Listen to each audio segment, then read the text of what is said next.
So we're just, the guys carry, once they bag them in these bags, then they carry them to the car.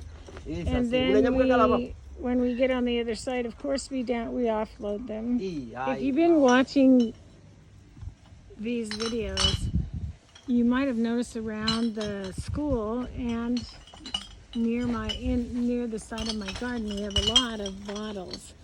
So I wanted to show you where they come from.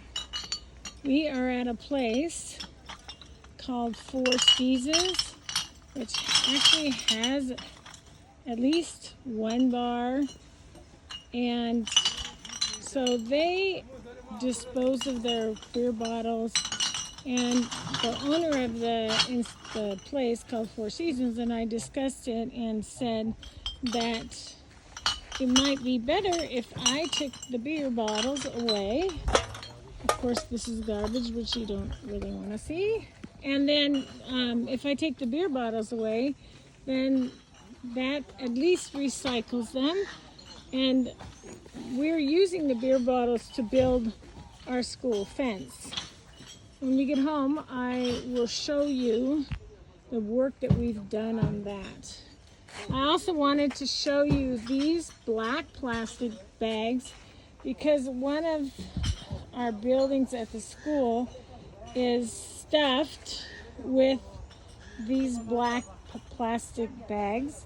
We call it the garbage house, and it literally, the walls are made of this, mostly these black plastic bags, but also what do you call those, like Coke cans that have been squashed and all sorts of other garbage as the insulation in the walls. Once we arrive home, the bottles are then brought over here near where the cars are parked and left here in a big pile.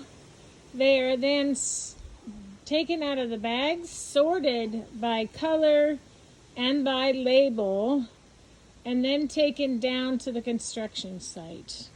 The bottles are then, we put a layer of mud.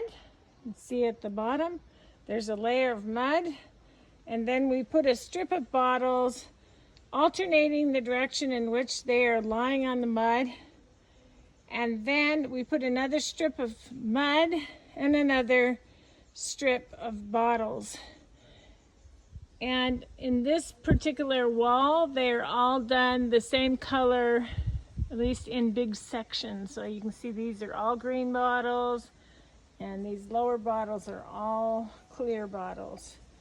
But each one is different, and once we have put the bottles in with the mud all the way up to the top, we then cover it with a lime, cement, sand mixture and plaster the wall so that it is sealed and the water can't come in and destroy the mud, which holds the structure of the wall. We've done this all along our wall here. Looks like they need to clean up, but all along the wall, this goes all the way around the campus of the special needs school. And here's another panel of the wall. I also wanted to show you another panel that is completely covered. Now, originally it was our intention to leave these sections of the wall completely, so the bottles were completely exposed. But quickly the neighbors, children and whoever, decided to vandalize and break the wall, the bottles, and so then that's when I decided to have them seal over at least this whole section of the wall so that it couldn't be vandalized. So you can see it's quite an extensive wall, and it's completely made of bottles and mud. The process was slow but steady, and we actually have completed this wall. We'll now be putting in finances. We'll now be putting gates in as the finances will allow.